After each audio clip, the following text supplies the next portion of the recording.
Bonjour à tous, j'espère que vous m'entendez correctement. Alors, nous sommes à notre deuxième webinaire sur l'éducation et la formation du jeune cheval de travail. Depuis le premier, on s'est un peu, disons, concerté et on a pensé qu'il était intéressant qu'on fasse un petit préambule, puisque nous sommes des utilisateurs de différents pays d'Europe. Et nous n'avons pas forcément les mêmes façons de travailler. Mais par contre, nous avons, il nous semble, une philosophie commune. Et on aurait aimé vous la préciser avant de commencer ce webinaire. Alors, je vous lis les trois parties qui nous ont semblé importantes à préciser. Alors, nous, intervenant à ces exposés, tenons à préciser en préambule. Premièrement, nous pensons que le débourrage-dressage des équidés est un vrai métier qui nécessite une formation longue et une grande expérience pour être mené à bien.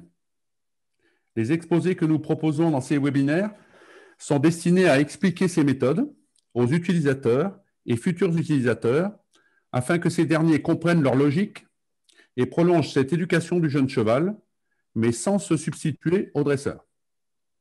En fait, nous avons la conviction qu'il est dangereux et aléatoire de tenter de débourrer soi-même un équidé sans être formé ou assisté d'un professionnel.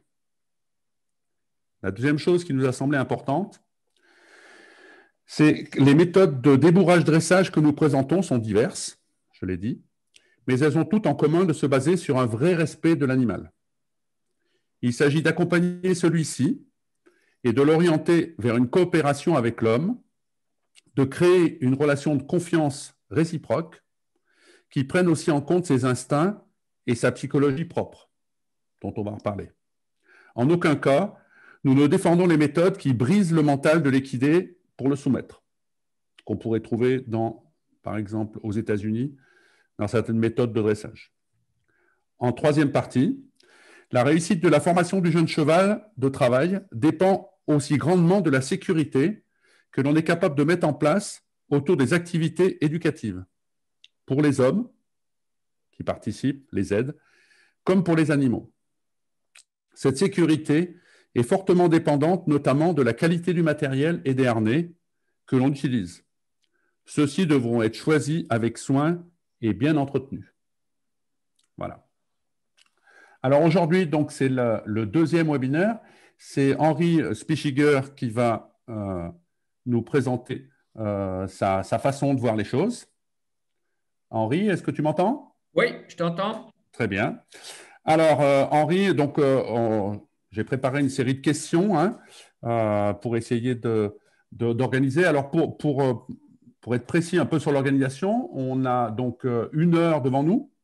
Donc, Henri va faire sa présentation et puis ensuite, je donnerai non pas la parole aux autres utilisateurs, mais vous m'enverrez par chat des questions que je retransmettrai à Henri. Alors, première question, donc, Henri. Donc, Henri, il va se présenter lui. Donc, Henri, pendant 40 ans, tu as exploité une ferme en Suisse. Est-ce que tu peux nous présenter ta ferme, ton système de travail et ta philosophie en traction animale? Bien volontiers, monsieur.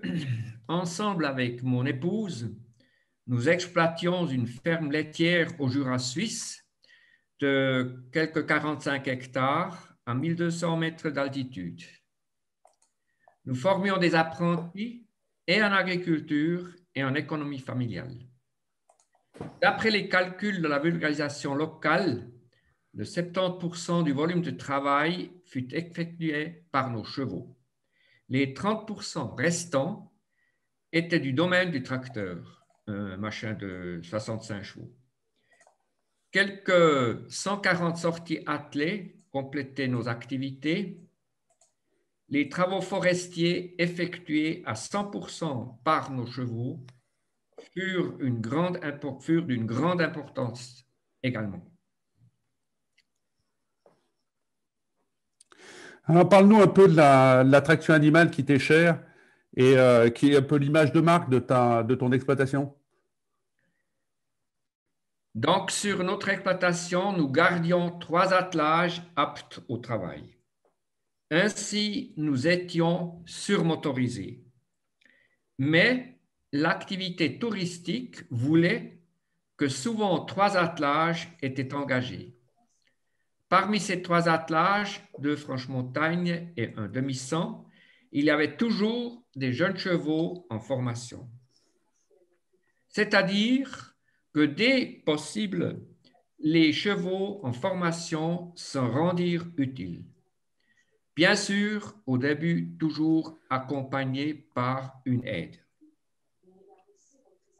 Et tu parles des chevaux en formation, mais comment se faisait cette formation? Et déjà, au niveau de la naissance, de la remonte de tes attelages,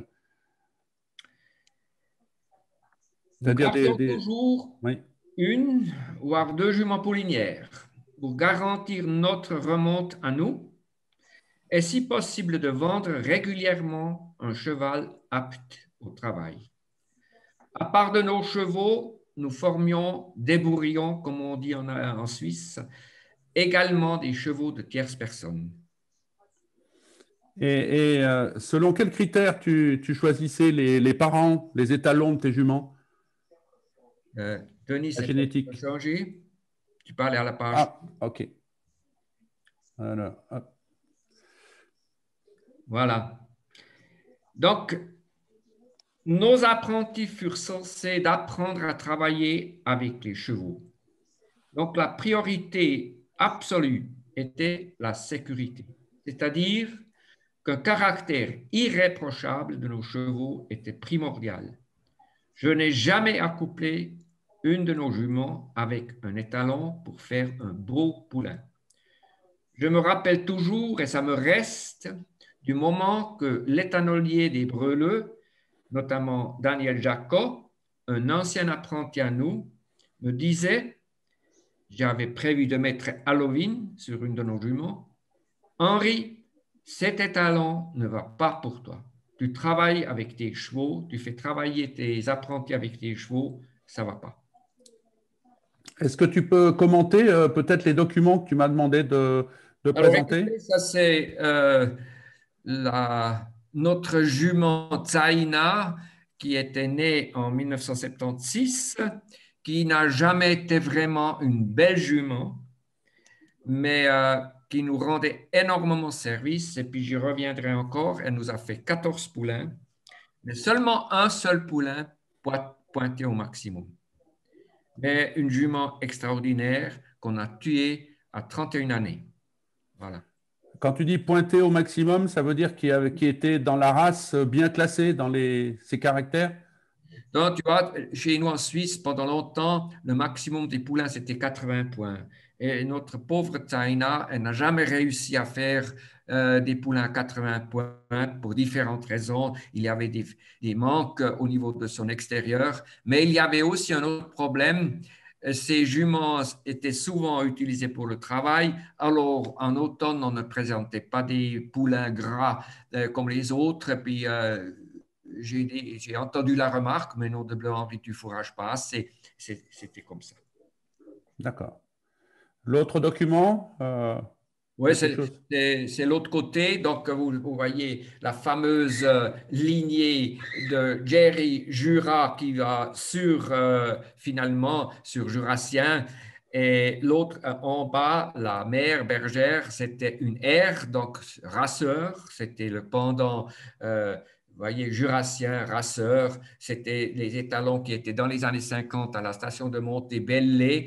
Je ne vais pas vous faire un discours long, mais Jurassien, c'était l'étalon des anabaptistes et Rasseur, c'était l'étalon des gens qui élevaient pour vendre à la plaine. Donc, Jurassien, c'était ce qu'on appelait chez nous le cheval des teufas. Des teufés ou des teufas, comme vous voulez. Et puis en bas, vous voyez, on a nouveau Jurassien, donc il y a une consanguinité. Et puis après, il y a Horatio qui va jusqu'au drapeau. Voilà. Ok.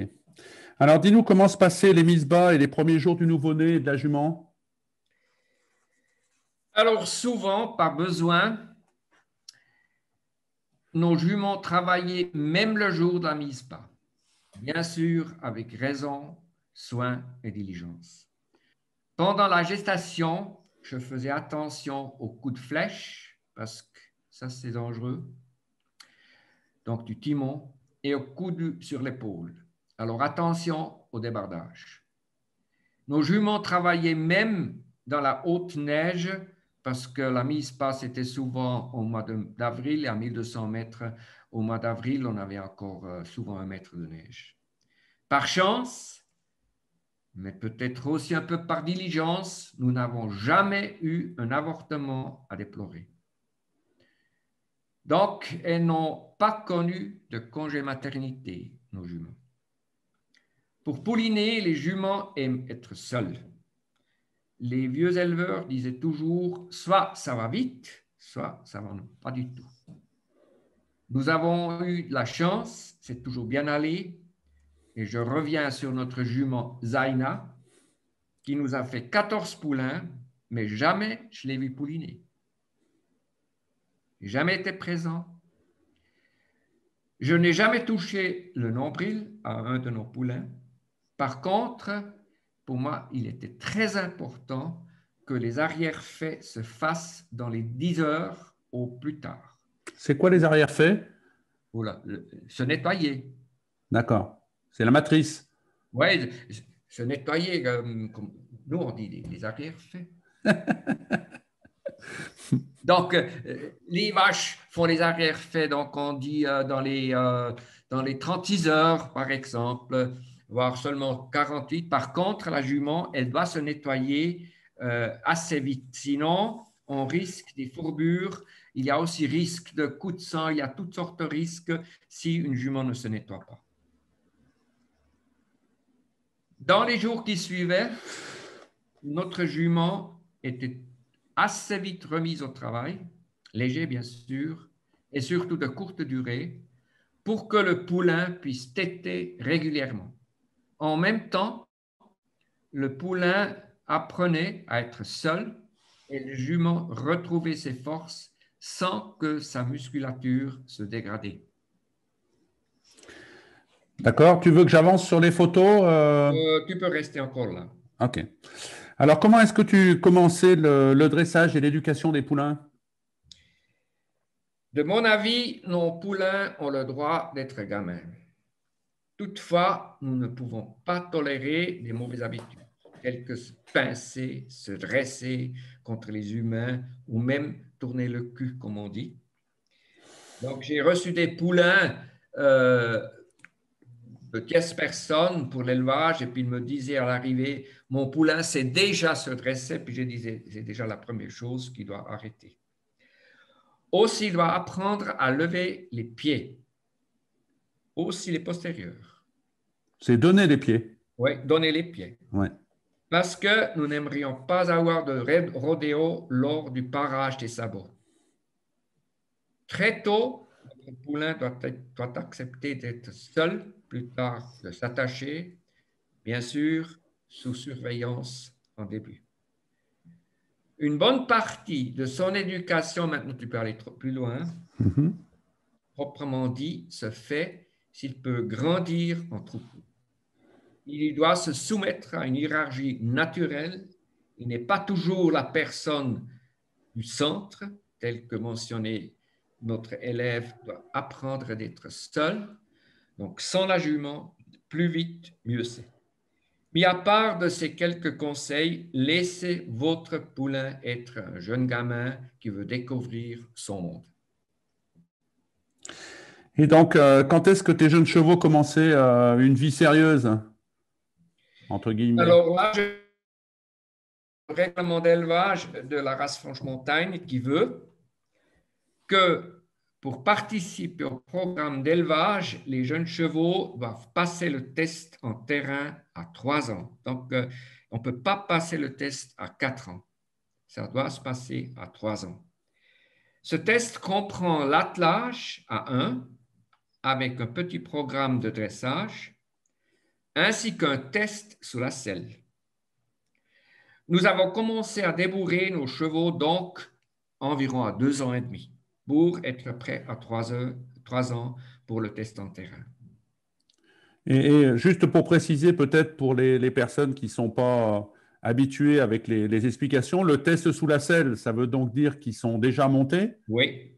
et ils savent faire quoi? C'est-à-dire, ils doivent présenter les 3 allures de base.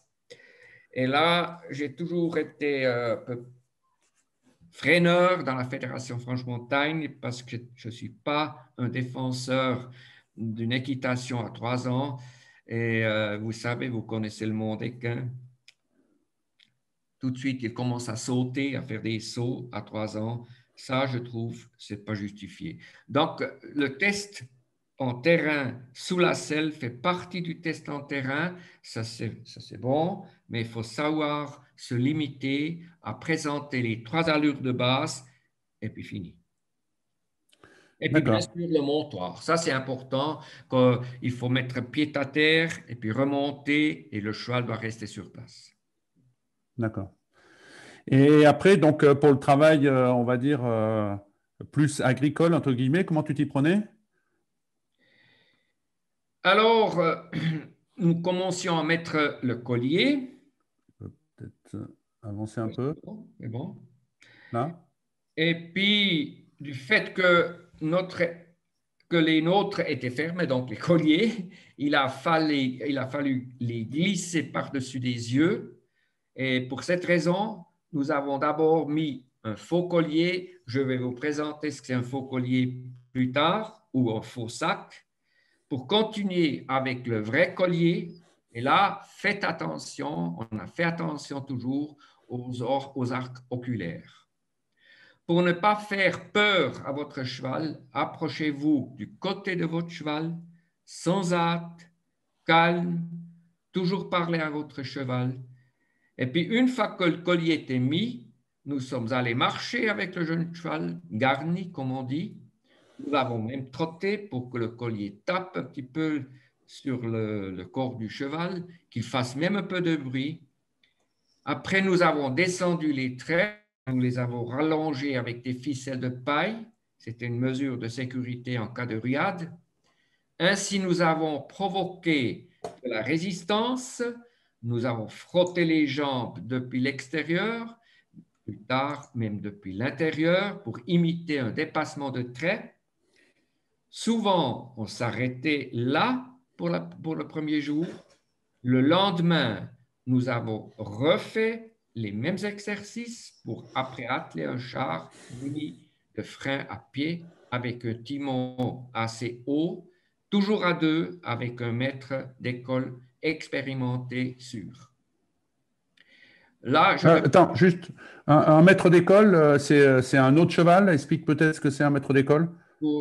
pour nous, c'est un maître d'école, c'est un cheval de confiance qu'on attelait à gauche. Et je vous montrerai tout à l'heure la réaction d'un vrai maître d'école. Il reste calme, même si le jeune cheval se dresse, se couche, le maître d'école doit rester calme. Je peux peut-être Pourtant, avancer. j'aimerais mentionner, si vous n'avez pas un maître d'école sûr, eh ben, on a peut-être même avantage d'atteler seul tout au début parce que on ne peut pas former un apprenti avec un autre apprenti, ce n'est pas possible. Oui, peut-être là, tu peux te montrer. Donc, ici, on est parti avec un jeune cheval qui n'a jamais été attelé à la herse. Et il y avait mon collègue André qui était au guide. Moi, j'étais avec le maître d'école. Et puis, comment est-ce qu'il s'appelle? Mathieu Thurer, qui était avec le jeune cheval. Tu peux aller plus loin avec la photo. Et Oui. voilà, après une centaine de mètres, la terre jurassienne, elle est rocheuse. Notre herse heurtait contre un rocher, ça faisait du bruit. Et voilà la réaction du jeune cheval. Et vous voyez le maître d'école comme une statue. D'accord. Tu peux aller plus loin. Oui.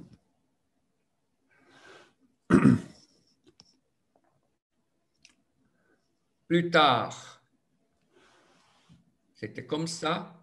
Tu peux aller plus loin. Oui. Et voilà, il était calme.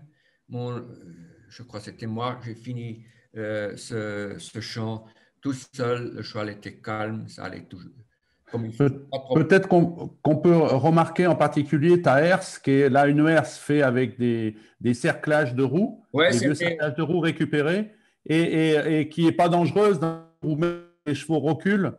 En tout à fait, ils vont pas se… C'est juste. Je préférais toujours cette herse pour les jeunes chevaux au cas où il y a vraiment un pépin. Alors, s'il marche dans ces cercles de roues, il n'y a pas vraiment de grands problèmes. Mhm. OK. Et là, j'aurais encore deux, trois remarques à vous faire. Travaillez toujours de manière calme, mais déterminée, sans peur, mais avec du respect. Travaillez avec du matériel irréprochable. On disait toujours, tout ose casser, mais jamais les guides.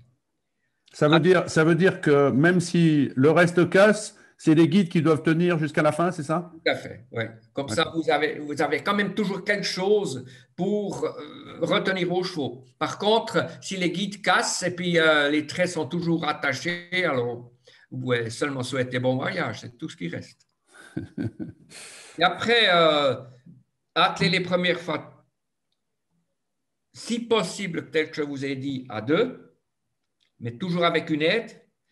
Atteler avec un char avec frein à pied, ça, pour moi, c'est important. C'est quelque chose qu'il faut, c'est obligatoire pour moi. Gardez toujours le même système, c'est-à-dire d'abord vous mettez les guides, après les chaînes de retenue et en dernier les traits.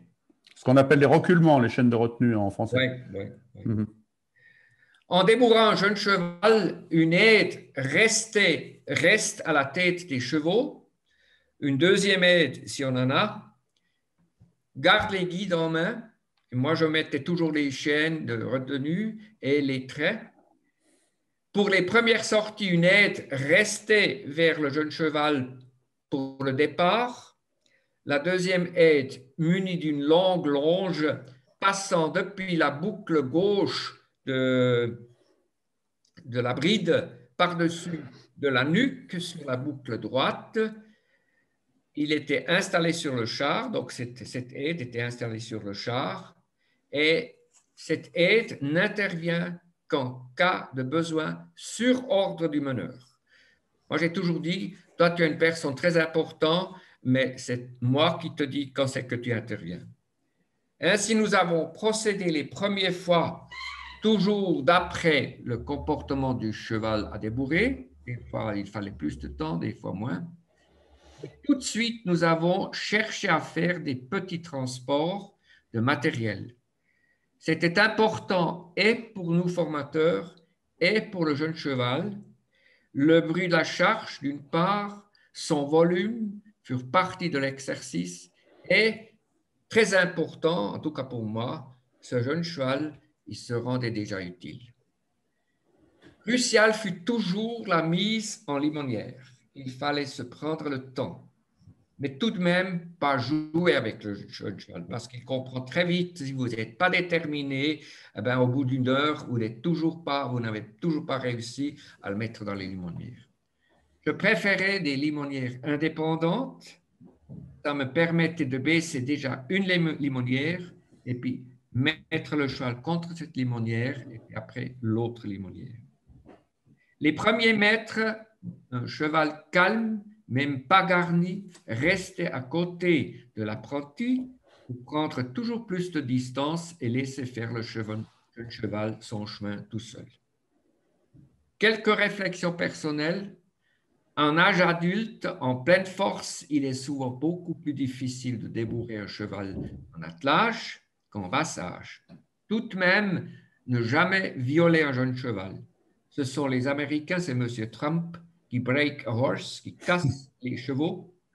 Ne jamais dégoûter un jeune cheval en travaillant trop longtemps à la fois.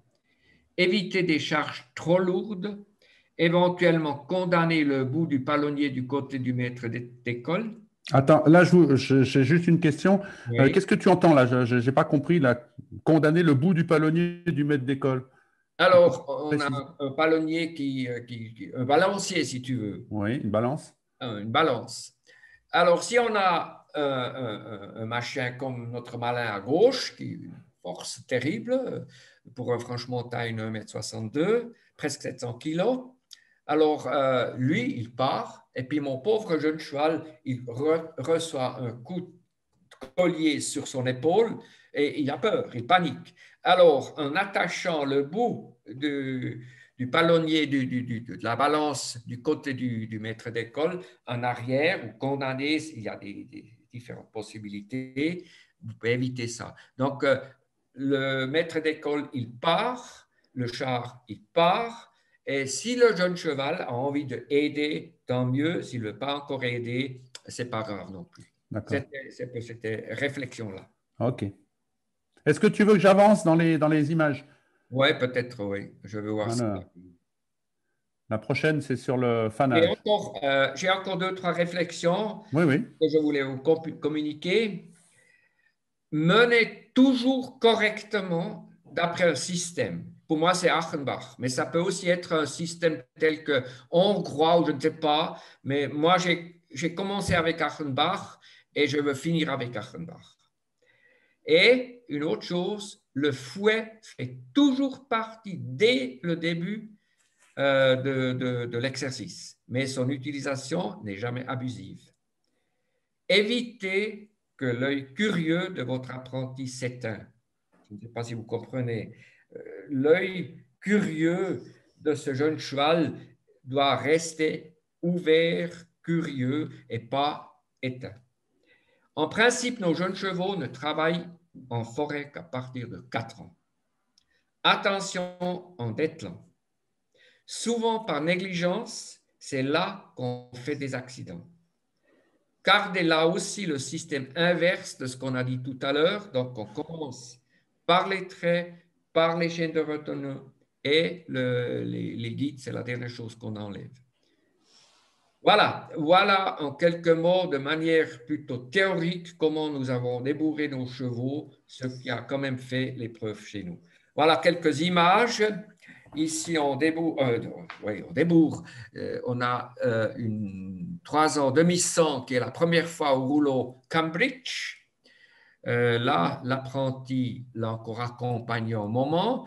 Et puis après, j'ai fini le reste avec cette jument. C'était justement notre fameuse Tsaina qui était on ne peut pas dire autrement, un miracle. Tu peux aller plus loin. Oui. Tout à l'heure, tu avais encore montré. Est-ce que tu peux reculer Oui. encore? Attends. Voilà. Ça, c'est aussi un jeune cheval qui avait 3 ans et demi au râteau soleil. Un immense engin, mais qui ne tient pas vraiment dur, surtout sur le plat. Il tient dur du moment que ça monte, ça descend, parce qu'il y a quand même un plat à déplacer, mais faire tourner les soleils, ce n'est pas dur. Donc là, on était sur le plat, c'était absolument possible pour ce 3 ans. De nouveau, avec le maître d'école, c'est possible que j'avais un petit peu condamné la balance ou au moins changé le levier. Ça, c'est possible. Voilà, tu peux aller plus loin. Mhm.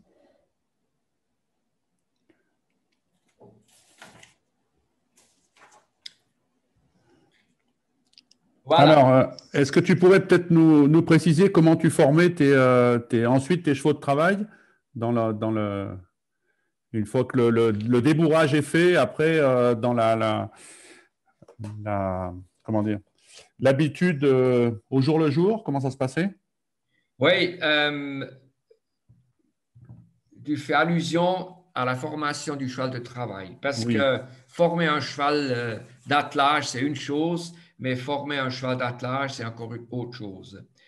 Donc, même un cheval du grand sport n'est toujours, et moi je dirais même de loin, pas un cheval de travail, franc de collier, de confiance.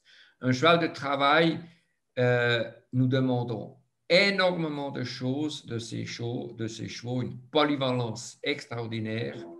J'en cite quelques-unes. Il doit supporter du bruit, des coups sur son épaule, des coups de collier, les traits qui frottent aux jambes, démarrer avec des grandes charges, s'arrêter, attendre, reculer avec des grandes charges, rester calme, ralentir, tourner X fois sur place, etc. Et, Alors, et par, pas et, évident. par, et par quoi tu commençais donc pour tes Oui, exercices? L'ordre, pour moi, le travail idéal pour les jeunes chevaux, c'était toujours la herse de prairie au printemps. d'accord? C'était pas vraiment lourd. J'avais différentes herses. J'en avais une qui prenait 3,80 m, alors elle était déjà un peu lourde. Mais j'avais une autre telle qu'on l'a vu tout à l'heure. Elle avait un effort de traction à peine 100 kg. Ça dépendait aussi de la terre, c'est clair. Si c'est gras, c'est différent. Mais c'est ça que j'aimais le plus. Commencer par la herse de prairie au printemps. Mais là, peut-être quand même deux, trois explications. Il faut Oui. toujours faire attention qu'en tournant, nos chevaux ne dépassent pas les traits. Donc, en tournant toujours, rester légèrement, garder légèrement les traits tendus. Et pour faire ça, j'ai toujours préféré de tourner toujours un peu sur la même main, pas faire des allers-retours. Bien sûr, si c'était un peu en pente, mais on n'en avait pas beaucoup, du moment qu'on est en pente, il faut faire des allers-retours. Par contre, si je pouvais faire tourner, disons, sur main droite, bien sûr, ça m'a permis de garder toujours la bonne distance et je loupais moins, puis je doublais moins. Mais tout de même, quelques indications concernant le herçage. J'ai toujours eu les problèmes où j'entends, il fallait toujours faire attention au niveau des pressions. D'une part, ça ne tient pas vraiment dur, mais ça tient toujours. Et on a tendance de ne pas s'arrêter assez souvent pour un petit peu laisser se reposer le cheval parce qu'il n'est pas crevé, il ne tient pas dur. Et souvent, quand on s'arrêtait, on a un peu soulevé le collier pour que l'air puisse accéder sur l'épaule. Alors là, il fallait toujours faire beaucoup, beaucoup attention. Et puis, il faut savoir, l'épaule du jeune cheval n'est pas faite. Elle n'est pas faite. Donc, toujours très, très bien ajuster le collier, travailler avec un faux collier, faux sac, on va voir ça tout à l'heure, et puis s'arrêter régulièrement pour contrôler le harnais. Et puis, surtout quand on rentre après le travail, bien refroidir l'épaule avec de l'eau froide, peut-être même pendant 5 minutes avec un jet, refroidir l'épaule. Peut-être une particularité suisse, il était de coutume de mener le cheval de gauche à la tête. Le jeune cheval à droite était attaché au collier du maître d'école avec une longe. Et pour qu'il ne puisse pas avancer trop, on utilisait la tendue qui était fixée sur la muserolle du jeune cheval, C'est jamais quoi, sur le mort, jamais sur le mort. c'est quoi une tendue? C'est justement une graine auxiliaire qui allait sur la tête du jeune cheval, du cheval de droite, si tu veux. Et puis après, cette tendue, elle va sur la partie gauche de la balance du maître d'école. Alors, du moment que notre jeune cheval avançait trop, il était retenu par la tendue. Et puis, comme ça, il trouvait facilement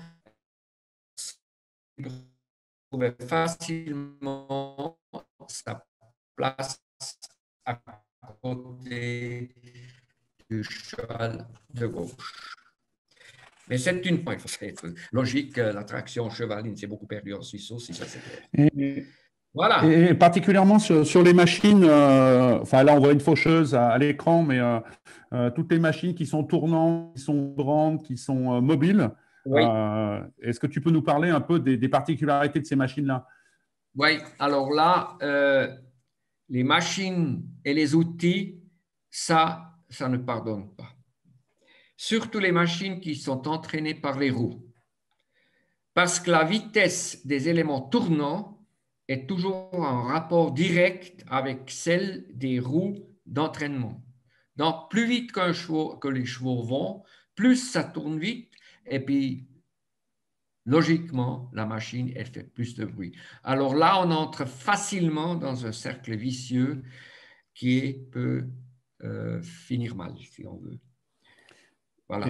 Et tu pourrais nous donner des conseils pour que justement ça ne finisse pas Oui, mal? j'ai toujours essayé euh, de faire au mieux possible. J'ai toujours dit, c'est le premier tour qui est déterminant. Si le premier tour va bien, on est bon.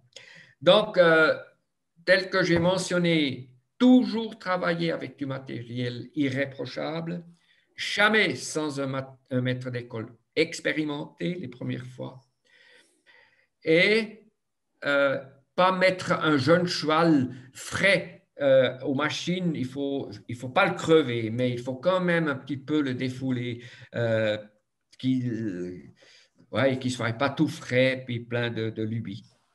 Éventuellement mettre des œillères, ça je sais, là il y a des différentes théories. Moi j'ai, par exemple, on voit la jument ici à droite, on n'a jamais pu l'atteler sans œillères, elle a travaillé avec les œillères. Et une chose qui est très importante, réglez bien vos machines, parce qu'une machine qui est bien réglée fait beaucoup moins de bruit. Et si possible, avoir la possibilité de débrayer votre machine depuis le siège, équiper si possible la machine avec des freins à pied. Les deux faucheuses qu'on a vues tout à l'heure étaient équipées d'un frein à pied. Et comme on a vu tout à l'heure, on a eu une faucheuse sur pneu. Bien sûr, tout ce qui est sur pneu est plus sûr. Et puis, ça c'est très important à savoir, ne mettez pas en danger les aides, surtout au niveau des faucheuses. Moi, je n'ai jamais accepté que quelqu'un mène le cheval de gauche, parce que là, il y a derrière, il y a la barre de coupe. C'est trop, trop dangereux. Donc, il est absolument impossible d'entraîner toutes ces différentes activités à sec. Ce n'est pas possible. Ouais, Qu'est-ce que tu appelles des activités à sec? ouais, juste pour entraîner. Donc, Ah, d'accord, on va dire, oui. maintenant, je vais entraîner la faucheuse pendant 2 heures. L'après-midi, je vais entraîner l'endaineur pendant 2 heures. Je vais entraîner la tourneuse pendant 2 heures, la charrue. Ce n'est pas possible. Mais ce qui est important, il est absolument, comme j'ai dit, impossible, mais le formateur devrait veiller sur une suite logique des différents travaux afin, et ça c'est très important, afin de ne pas brûler des étapes. Donc, mettre le jeune cheval progressivement en confiance. Et je profite de cette photo que vous avez devant vous. C'est avec un endaineur. Et vous voyez, j'ai dit tout à l'heure, chose de ces chevaux, on demande à ce qu'ils tournent X fois sur place. Vous voyez, c'est quand même une jument qui a sur son certificat d'ascendance 2 fois X, c'est-à-dire pur sang. Et vous voyez la belle flexion qu'elle nous fait. Vous voyez aussi les guides ne sont pas tendus. Hein. Lâchés à gauche, légèrement appuyés à droite. Et puis elle nous a fait cette super belle flexion. Je suis un peu fier de cette photo. Voilà. Et donc, oui, en fait, tu cherches à nous décourager, à nous donner tant de contraintes et de précautions. C'était le but. Non, non, non. Ce n'est pas du tout le but. Mais je vous dois la franchise, ma vérité, je dirais. Le travail avec les chevaux, c'est un sport d'élite à tous les niveaux, avec une satisfaction incroyable au bout. Moi, j'ai toujours dit, et puis ça, j'ai discuté aussi avec mon ami Jean-Louis, quitter un champ de 1 hectare, voire 2, fauché, avec 2 chevaux, quitter ce champ en tant que héros, moi je dirais même en tant qu'empereur.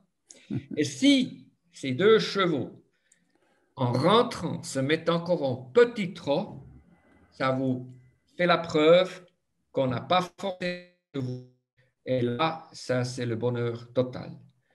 Nos chevaux assument une polyvalence impossible. J'ai une fois compté les différents travaux que nos chevaux effectuaient à la ferme et j'arrivais en tout cas à 28, j'aurais facilement pu dire 30 différentes manières de travail. Mais en toute franchise, messieurs, il n'y a pas eu tous les chevaux qui allaient de manière sûre dans toutes les machines. Et là, il ne faut pas il faut pas jouer le héros non plus. Soyez pas borné puis dire ça doit aller. Donc, il y a des situations, ça ne va pas. Et là, il faut être intelligent et choisir les chevaux en conséquence pour quand même pas faire des accidents. Voilà, messieurs, j'ai un peu tout dit. Et peut-être pour clore, ne vous gênez pas de dire merci à vos chevaux après un travail, une action exigeante. J'ai encore deux, trois filles, images, tu peux les. Oui. Voilà, c'était notre fameux Roméo à l'outil universel. Là, on préparait, je crois, pour les patates. Je ne sais plus, on a sarclé les patates. C'est un Bucher ou c'est un autre? Non, c'était Burkhalter. Burkhalter. Burkhalter, oui. On peut aller plus loin. Oui. Et là, ça, c'est quelque chose de très particulier. J'avais le privilège de rencontrer Marco Zandona, qui a inventé ce qu'on appelait le Docker. C'est un engin avec un moteur auxiliaire électrique qui aide au cheval autant qu'on veut. C'est-à-dire, on a pu choisir une configuration. Par exemple, vous voulez que le cheval ne tire pas plus qu'un effort de traction de 100 kg, par exemple. Et après, c'était le moteur qui se mettait en action et qui a soutenu le cheval. Et ce qui était très, très bien, et ce qui est toujours bien, à la descente, on récupère l'énergie de freinage et on recharge la batterie.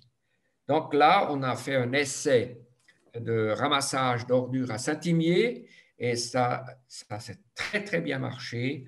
Saint-Imier, c'est une ville qui est quand même pas mal en pente, où on ne monterait jamais avec un seul cheval, avec tout ça. Alors là, on a eu besoin de cet auxiliaire. Malheureusement, la ville de Saint-Imier, qui se veut ville de l'énergie renouvelable, a dit Henri, nom de Dieu, qu'est-ce que tu veux tourner la roue en arrière? Et ils ont tout abandonné. Juste pour la petite anecdote, là, c'est aussi un ancien apprenti à moi, on a collectionné les déchets des poubelles stationnaires, plus les robidocs, et puis une tournée, c'était pour deux personnes, pardon, c'était 3h15 en traction chevaline. Motorisé, 3 heures. Donc, on gagnait avec la motorisation une demi-heure de travail, homme-travail. Et pourtant, ça a été abandonné pour 2 années plus tard me dire le maire, oh, monsieur Spiriger, c'est quand même dommage qu'on ait abandonné ça. Parce qu'en plus, la ville de Saint-Imier n'avait rien à faire avec ce cheval. Mon apprenti arrivait sur place avec le cheval attelé. Il habitait à 5 minutes depuis là. Voilà, on va arriver à la montée. Tu peux continuer. Juste, je voudrais préciser quand même pour rendre à César ce qui lui appartient, que le matériel au départ a été conçu par Bernard Michon et que Oui, Marco Zandona donc a fait la partie adaptation, on va dire électrique, et puis un capteur dynamométrique qui oui, permet de réguler justement le LED qui est apporté au cheval. Voilà. oui. Je voulais Donc, préciser quand même. ce Docker, il n'existe plus. Je l'ai vendu après, il est parti dans la région du Diableret. Par contre, les calèches électriques existent toujours et c'est surtout à Braunwald qui ont quand même une grande importance. Ceux qui connaissent Braunwald, ce n'est sûrement pas le cas. À Braunwald, vous passez à bien des places seulement avec 4 personnes en attelage de 2, pardon. Par contre, avec ces calèches électriques, maintenant, ils passent avec 8 personnes et quand ils partent à la gare supérieure, donc à 1250 mètres pour arriver jusqu'à 1400, ils retournent. Quand ils arrivent à la gare de 1250 mètres, la batterie est rechargée. Donc, c'est en quelque sorte un perpétuum mobile grâce au cheval. Voilà. Et je peux rajouter qu'en Savoie a été expérimenté un peu le même système en Maurienne et qu'effectivement, au bout de quelques jours, la partie descente permet de recharger la batterie, c'est-à-dire qu'on n'a plus besoin d'un stockage, enfin d'un remplissage entre guillemets externe des batteries. Les batteries, en fait, se rechargent à la descente et permettent de ralentir. Tout à fait. C'est tout à fait. Et Marco Zandona continue hein, Oui. ses travaux de recherche sur Ouais. sur ces véhicules. Oui. C'est très intéressant. Je crois qu'on est en bonne route. Vous voyez aussi qu'on a mis un sac pour ramasser les crottins. Donc, on n'a pas pollué dans ce sens. Mais ma foi, Saint-Imier n'était pas prêt. Allez. Je passe à Et l'image voilà, ça, suivante. c'était notre épondeuse à fumier de la marque PQI que j'avais acheté aux États-Unis. Marchait très, très bien, pas de problème. Mais bien sûr, il faut deux bons franche-montagne. Ça irait peut-être même avec un comptoir, c'est possible. Tu tiens à te fâcher avec la Franche-Comté. Et bon, on peut préciser que là, en l'occurrence, il n'y a pas de moteur, hein, que le mouvement du hérisson et du fond mouvant Oui, est pris sur les roues arrière oui, euh, oui, du matériel. oui, absolument. On cherchait quelques cubes. Voilà, c'est un cours de labour au canton de Vaud, seulement pour un cours qu'on a donné à l'équipe suisse Franche-Montagne. Ah, là, c'est Et ça, particulier, là. c'est pour vous montrer que je suis nullement raciste. Ça, c'est des Norikers au Grison dans du terrain pas facile parce que si ça part à gauche, adieu, c'est fini. Voilà. Et tu peux expliquer ce qui se passe, qu'on voit? Donc, ça, c'est transport de bois avec des semi-luges. C'est Flutsch qui a attelé, Flutsch. D'accord. Ah, voilà un comptoir. Et voilà, c'est pour faire plaisir à mes amis Jean-Louis, montrer l'engagement d'un comptoir qui déploie tous ses efforts pour tirer, mais en même temps, on montre aussi le Bacu. Donc, je suis très, très content. Puis ici, j'aimerais quand même dire que j'apprécie énormément le contact avec Jean-Louis. On est sûrement des personnes bien différentes, mais qui se complètent à la merveille. Tu peux y aller. Alors, juste pour préciser, Jean-Louis Canel est de l'autre côté de la frontière, côté Franche-Comté. Oui, ça fait une heure et demie de route depuis mon cousin. Et voilà, on a causé des faux colliers, des faux sacs, c'est ça. Alors, tu peux expliquer un peu donc dans quel cas tu l'utilises? Alors, chaque fois que le collier n'était pas vraiment bien ajusté, ce qui est surtout le cas avec les colliers fermés, vous ne pouvez rien ajuster. Un collier grison, là, vous pouvez encore tirer un petit peu en haut. Un collier ouvert, là, il y a en tout cas deux possibilités pour fermer plus ou fermer moins. Par contre, un collier fermé, vraiment fermé, il faut travailler avec un faux sac et j'aurais même pu encore montrer le coin. D'accord. Le coin, en fait, qui est un faux sac, mais juste sur la partie supérieure, en fait, qui est juste Juste en haut, oui. un petit faux sac, voilà, Oui, qui permet de gagner en garrot, en fait. tout à fait. Oui. Et voilà, pour finir, nos chevaux doivent même supporter les odeurs. Globy n'était pas capable, il a mis son masque à gaz, mais le cheval, il supportait ces mauvaises odeurs.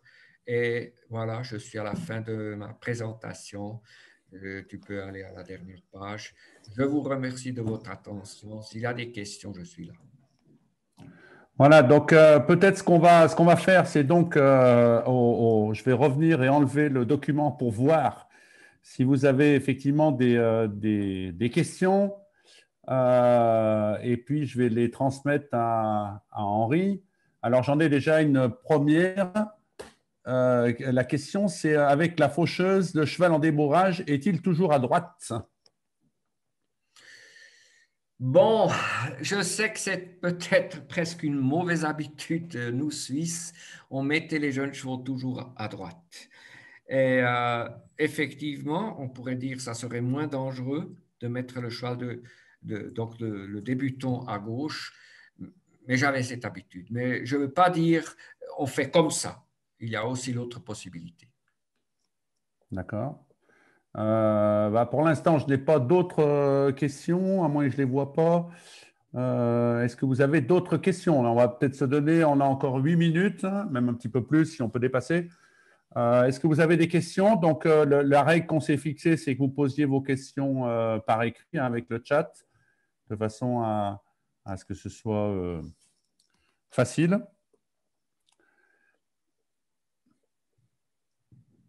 Alors, est-ce qu'il y a des questions? Alors, moi j'ai des questions. Comment est-ce que tu gérais le problème du matériel? Parce que c'est difficile de trouver du matériel. Comment trouvais-tu du matériel en état? Est-ce que tu avais du matériel déjà sur la ferme? Comment ça s'est passé? Effectivement, on dit un ou une calvaire, un calvaire, hein. Un calvaire, oui. Un calvaire. C'est vraiment un calvaire. Et puis en plus, quand j'ai commencé mon agriculture en 76, donc l'année de la naissance de Tsaïna, on avait acheté la ferme, on n'était plus tellement liquide. Alors j'ai fait avec le matériel du bord. Effectivement, je connaissais beaucoup de paysans qui avaient arrêté donc la traction animale et il y en a beaucoup de ces machines qui m'ont été offertes. Souvent, ça m'est arrivé qu'un paysan m'a téléphoné, écoute, j'ai une belle faucheuse, on la sert plus, mais j'arrive pas à la mettre à la ferraille parce que j'ai eu tellement des expériences avec cette machine, je peux pas la foutre à la ferraille. Donc, c'est par ça que j'ai acheté ou reçu beaucoup de ces machines. Après, j'ai été voir en Pologne. J'ai par exemple acheté un semoir à engrais en Pologne qui allait COS, ce qui s'appelait COS, qui marchait très très bien sur une largeur de 12 mètres avec un cheval. Plus tard, je l'ai croché à l'avant-train, puis là, je mettais deux chevaux, ça allait très bien. Et puis, j'ai acheté quand même l'une ou l'autre machine en Amérique, donc l'épondeuse à fumier, mais aussi une tourneuse que malheureusement, je ne l'ai pas eu en photo ici. C'est une tourneuse qui est conçue surtout pour travailler dans la luzerne. Ce n'est pas une machine à fourche, mais c'est une machine qui soulève juste un petit peu votre foin. Et avec cette machine, j'ai eu beaucoup de succès. Je sais que Jean-Louis en a une même. Je sais, il a une même. Alors, c'était de ces machines un peu comme ça, à gauche, à droite, j'ai bricolé. Et puis, j'ai aussi bricolé un endaineur d'abord. Puis après, j'ai acheté l'endaineur qui a été construit à Vitzwil. Et puis, le râteau soleil que vous avez eu tout à l'heure, là, c'était presque un peu une aventure. Il y avait ces râteaux pour le tracteur. Et un de mes voisins en avait un. J'ai dit, écoute, amène une fois cette machine, tu l'ouvres, tu la règles, et puis après, je mets mes chevaux avec un avant-train. Je ne savais pas s'ils arrivaient à tirer, et puis la surprise était la totale. Ces chevaux ils partaient avec cet entraîneur.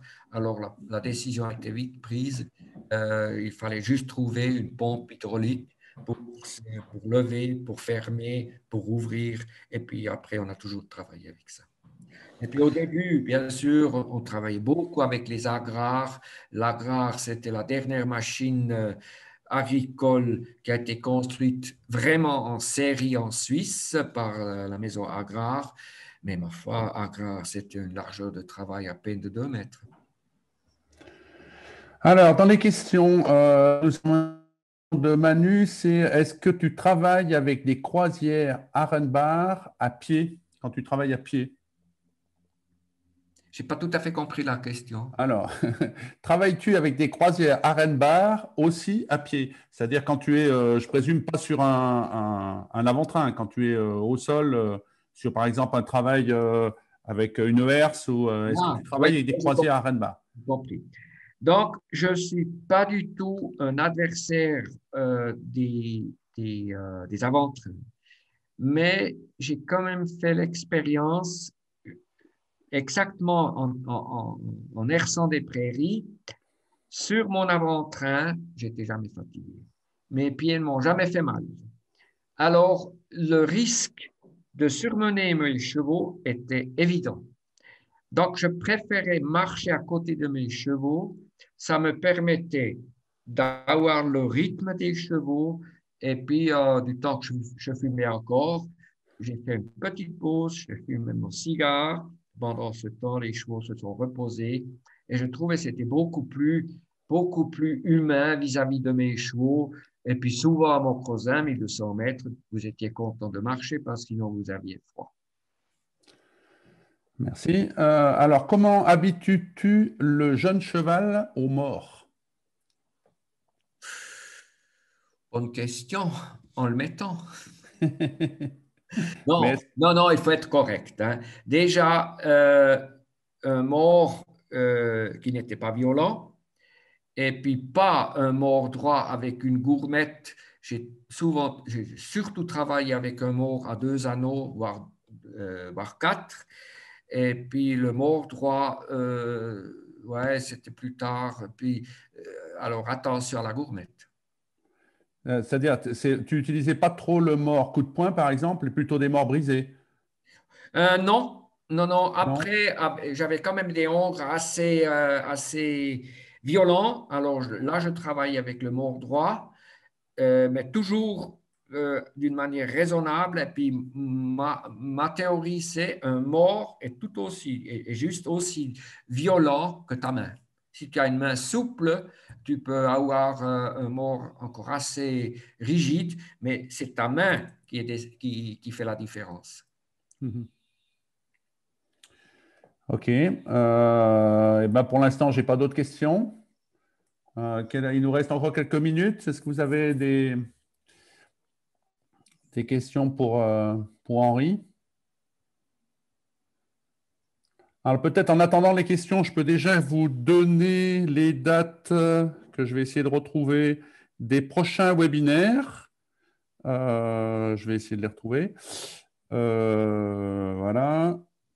Donc, les prochains webinaires, donc ça sera Jean-Louis Canel et ça sera, vous pouvez déjà le marquer dans vos tablettes, le 14 avril à 20 heures. On fera un peu plus tard parce que avec le jour qui durera plus.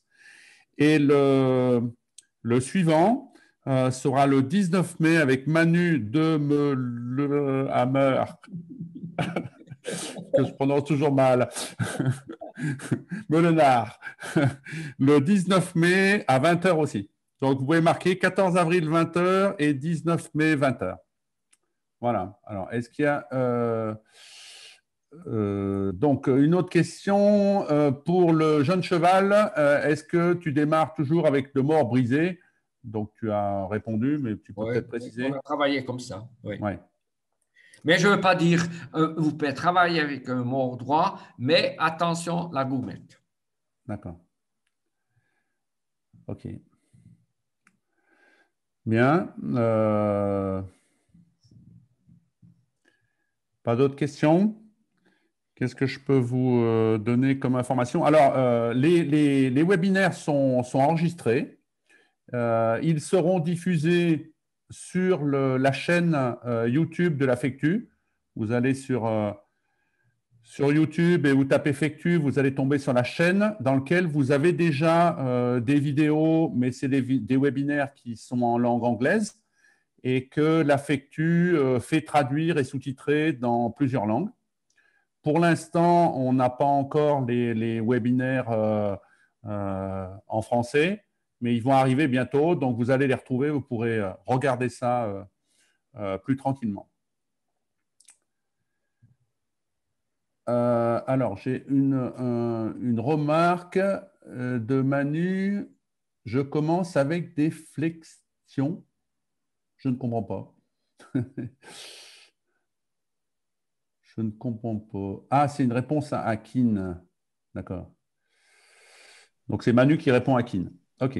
Je commence avec des flexions. Je ne sais pas ce que c'est. C'est peut-être des modèles de mort.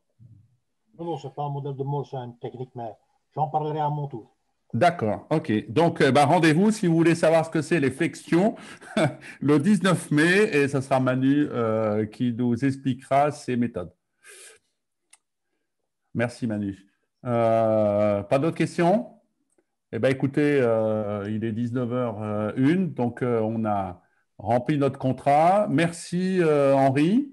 Tu permets? Vraiment, Tu permets?